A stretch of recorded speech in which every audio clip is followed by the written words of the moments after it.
लोकसभा चुनाव 2024 से पहले विपक्ष की मुश्किलें बढ़ती जा रही है। विपक्षी दल अभी सीट शेयरिंग और पीएम पद की दावेदारी को लेकर आपस में लड़ रहे हैं, तो वहीं दूसरी तरफ बीजेपी और पीएम मोदी अपने काम के दम पर एक बार फिर 2024 में वापसी करने के काफी करीब है। पीएम मोदी से मुकाबला करने के लिए विपक्षी दल एकजुट हो चुके हैं, लेकिन फिर भी विपक्ष के लिए कुछ भी अच्छा नहीं हो रहा है। ईडी और सीबीआई की कार्रवाई से विपक्ष के नेता परेशान तो हैं ही, वहीं दूसरी तरफ कोर्ट से भी विपक्ष के नेताओं को झटका लग रहा है।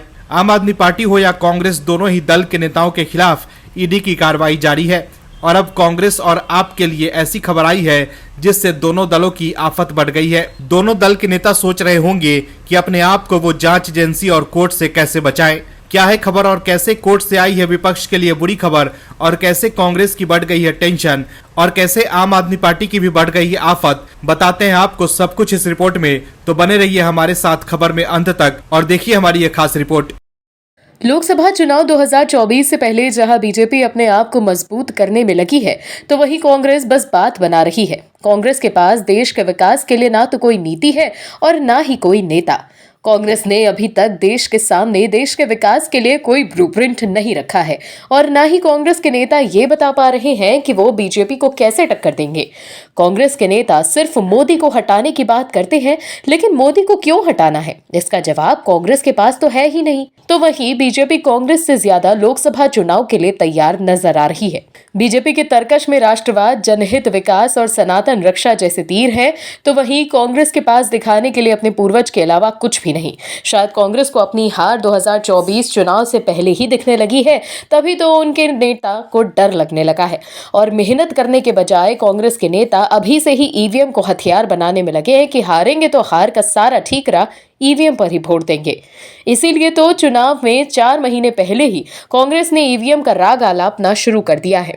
लोकसभा चुनाव 2024 में अभी 4 महीने का वक्त बाकी है। बीजेपी ने तैयारियां तेज कर दी हैं। वहीं कांग्रेस तैयारियों के बजाय अभी से ईवीएम पर सवाल उठाने में जुटी है। पार्टी नेता सैम पित्रोदा ने कहा कि यदि ईवीएम की गड़बड़ियों को दूर नहीं किया गया तो बीजेपी 400 से ज्यादा सीटें जीत सकती है। उन्होंने पीटीआई को दिए गए इंटरव्यू में कहा कि यह चुनाव भारत का भाग्य तय करने वाला है। चुनाव आयोग लगातार ऐसे आरोपों को खारिज करता रहा है, फिर भी विपक्ष के कुछ नेता अक्सर ईवीएम पर सवाल उठाते रहे हैं। कांग्रेस और कई अन्य विपक्षी दलों के नेता ये मांग भी करते रहे कि ईवीएम से पड़ने वाले 100% वोटों में वीवीपैट की व्यवस्था की जाए। यही नहीं, वीवीपैट की इन पर्चियों को बॉक्स में न रखा जाए बल्कि मतदाताओं को दिखाया जाए।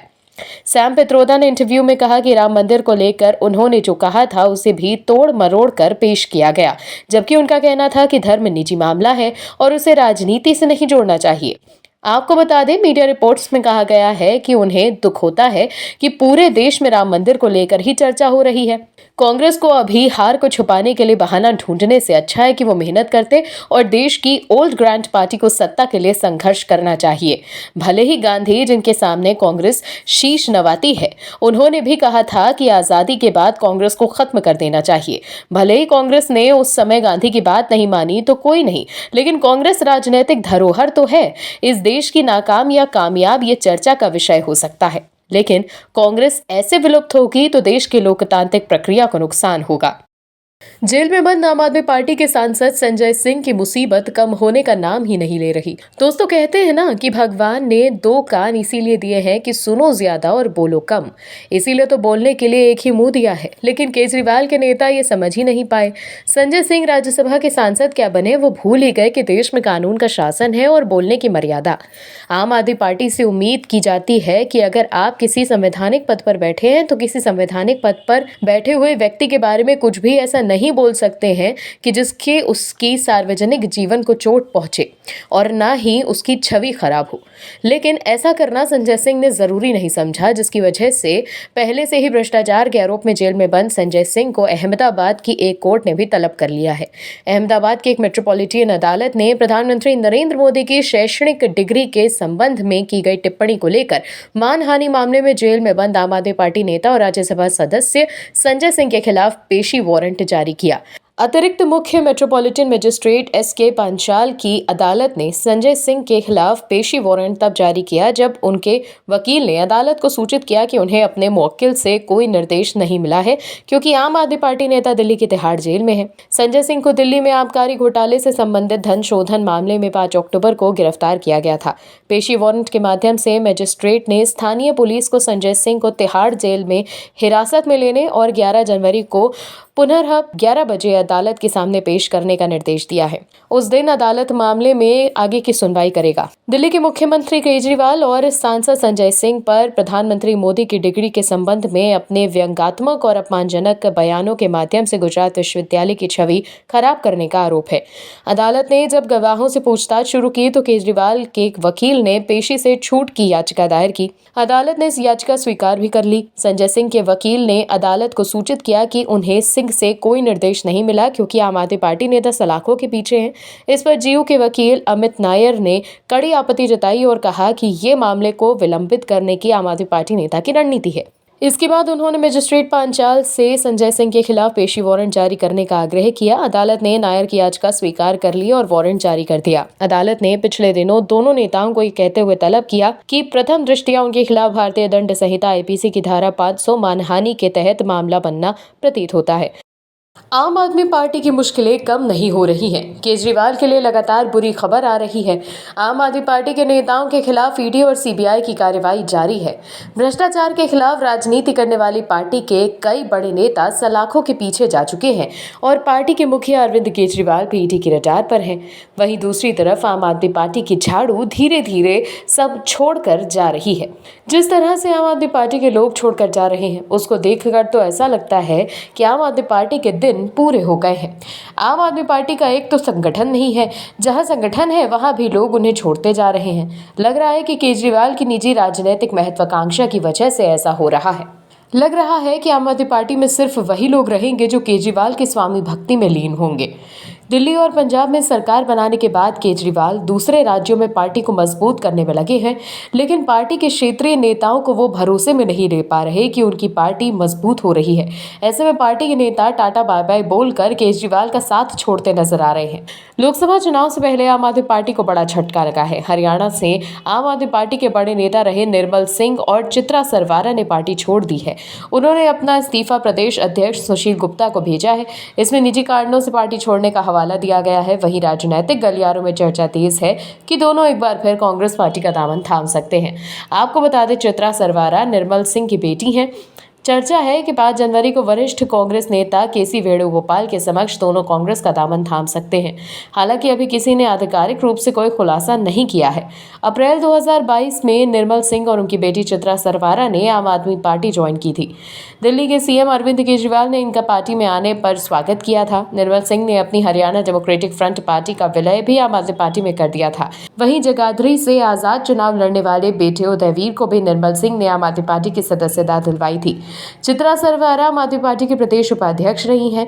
4 नवंबर 2020 को निर्मल सिंह ने अपनी राजनीतिक पार्टी का गठन कर 43 साल बाद कांग्रेस को विधिवत रूप से अलविदा कह दिया था। निर्मल सिंह 4 बार विधायक और 2 बार पूर्व मंत्री रह चुके हैं। उत्तर हरियाणा के कई मुद्दों को लेकर निर्मल सिंह लंबे समय से संघर्षरत रहे हैं। भूपेंद्र सिंह हुड्डा के करीबी होने का बड़ा फायदा उन्हें तब मिला जब लोकसभा चुनाव 2019 में हुड्डा उन्हें कुरुक्षेत्र लोकसभा सीट से टिकट दिलवाने में कामयाब रहे, मगर मोदी लहर के चलते निर्मल लोकसभा चुनाव हार गए थे। वहीं निर्मल सिंह ने अंबाला कैंट सीट से गृह मंत्री अनिल विज के खिलाफ अपनी बेटी चित्रा सरवारा को चुनावी मैदान में उतारने की मांग कांग्रेस हाईकमान से की थी।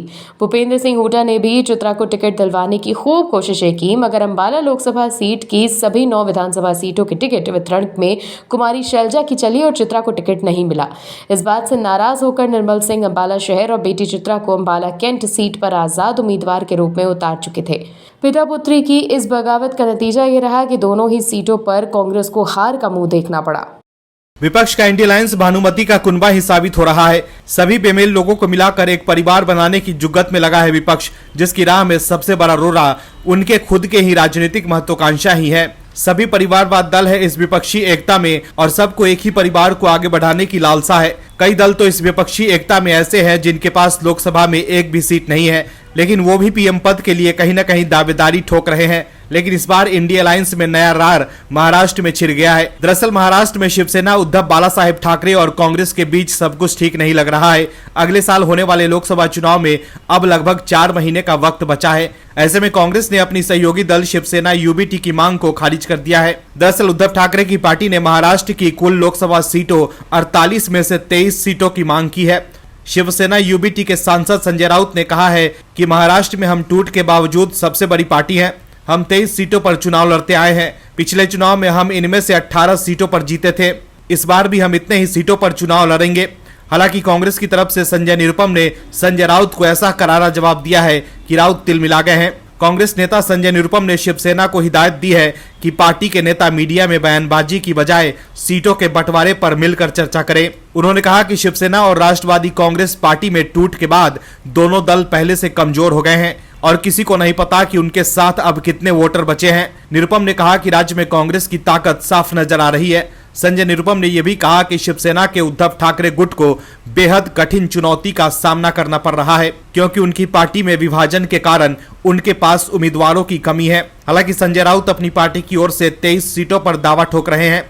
शिवसेना यूबीटी सांसद संजय राउत ने कहा है कि महाराष्ट्र में सबसे बड़ी पार्टी शिवसेना है। कांग्रेस एक राष्ट्रीय पार्टी है। हमारी बात कांग्रेस के बड़े नेताओं के साथ अच्छे रूप से चल रही है। हमने कहा है कि हम महाराष्ट्र में लोकसभा के लिए हमेशा 23 सीटों पर लड़ते आए हैं। हमने पहले तय किया था कि जो जीती हुई सीटें हैं उन पर बाद में बात होगी। कांग्रेस ने महाराष्ट्र में कोई सीट नहीं जीती है। कांग्रेस महाराष्ट्र में 0 से शुरुआत करेगी, लेकिन कांग्रेस महाविकास अघाड़ी में हमेशा महत्वपूर्ण साथी है। महाराष्ट्र में कांग्रेस, एनसीपी, शिवसेना मिलकर काम करेंगे और इसमें हमें एनसीपी या कांग्रेस हाईकमान को कोई तकलीफ नहीं है। वहीं संजय राउत ने यह भी कहा कि सीट शेयरिंग को लेकर हमारी बात कांग्रेस के केंद्रीय नेताओं से हो रही है और यहाँ कोई गांव के गली के जो लोग हैं वो बोलेंगे राष्ट्रीय स्तर की बात तो कौन सुनेगा। तो देखा आपने कैसे विपक्षी दल आपस में ही लड़ रहे हैं। पीएम मोदी के पास मजबूत राजनीतिक छवि और एजेंडा है जिसके साथ वो आगे बढ़ रहे हैं, तो वहीं विपक्ष के पास कोई मुद्दा ही नहीं है। दोस्तों, 2 तरह के इंसान होते हैं, गलती करते हैं तो मान लेते हैं, लेकिन हमारे समाज में एक और प्रजाति पाई जाती है, उसे कहते हैं गलती करो और गाल बजाओ। ऐसा ही हाल कांग्रेस का भी है। वो पहले भ्रष्टाचार करती है और जब फंसती है तो कहने लगती है कि ये सब तो राजनीति से ही प्रेरित है। लेकिन दर्शकों, आप सब जानते हैं कि धुआं वहीं उठता है जहां आग लगी होती है, लेकिन कांग्रेस ये समझती ही नहीं है। अब कांग्रेस की बड़ी नेता प्रियंका गांधी वाड्रा भ्रष्टाचार के आरोप में फंस गई है, जिसके बाद कांग्रेस तिलमिला गई है। कांग्रेस नेता प्रियंका गांधी वाड्रा के खिलाफ ईडी की कार्रवाई से कांग्रेस की नींद उड़ गई है। कांग्रेस को डर है कि लोकसभा चुनाव से पहले अगर ईडी सख्त कार्रवाई करती है तो पार्टी के लिए भी मुश्किलें खड़ी हो सकती हैं। प्रियंका गांधी वाड्रा के खिलाफ ईडी की कार्रवाई से कांग्रेस में खलबली मच गई है। हरियाणा में एक जमीन खरीद के मामले से जुड़े मनी लॉन्ड्रिंग के आरोपों में प्रियंका गांधी का भी नाम शामिल किया गया है। ईडी ने चार्जशीट में इन लोगों का नाम दाखिल किया है, जिससे प्रियंका गांधी की मुश्किलें बढ़ सकती हैं। ईडी का कहना है कि प्रियंका गांधी वाड्रा और रॉबर्ट वाड्रा ने दिल्ली के एक रियल एस्टेट एजेंट से हरियाणा में जमीन खरीदी और उसे सीसी थम्पी को बेच दी थी।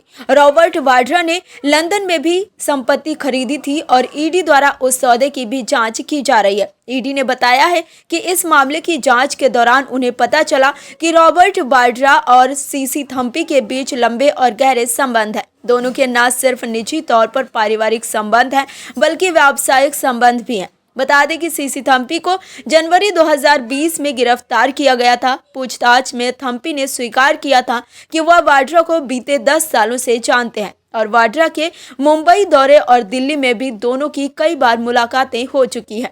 ईडी ने बताया कि थम्पी ने हरियाणा में साल 2005 से लेकर 2008 के बीच 486 एकड़ जमीन खरीदने के लिए एचएल पाहवा की सेवाएं ली थी। ईडी की चार्जशीट में दावा किया गया है कि प्रियंका गांधी वाड्रा ने हरियाणा में दिल्ली के एक real estate agent HL Pahwa से 5 एकड़ कृषि योग्य भूमि खरीदी थी। इसके बाद उसे ही वह जमीन 2010 में फिर से बेच दी गई। उनके अलावा रॉबर्ट वाड्रा ने भी एजेंट पाहवा से 40 एकड़ जमीन खरीदी थी और फिर प्रियंका की तरह ही उसे वापस बेच दी। वहीं ईडी की चार्जशीट में प्रियंका का नाम आने के बाद कांग्रेस तिलमिला गई है। कांग्रेस का कहना है कि चुनाव से पहले बीजेपी ऐसी साजिशें करती रहती है। इन आरोपों को लेकर पवन खेड़ा ने कहा है कि देखते हैं कि बीजेपी चुनाव से पहले क्या क्या करती है, ये तो अभी शुरुआत है। कांग्रेस ने कहा कि बीजेपी कोई पहली बार तो ये खेल नहीं कर रही है, ऐसी साजिशें वो अक्सर चुनाव से पहले रचते हैं। वहीं महाराष्ट्र कांग्रेस के अध्यक्ष नाना पटोले ने कहा कि ये लोग तो गांधी परिवार से डरते हैं, इसीलिए ऐसा हो रहा है। आप समझ सकते हैं कि मोदी सरकार क्यों गांधी फैमिली से डरती है। इसके अलावा भी कांग्रेस के दूसरे नेताओं ने मोदी सरकार पर निशाना साधा है। Bureau report OMH news. और भी वीडियोस देखने के लिए चैनल को सब्सक्राइब करें और बेल आइकन को दबाएं।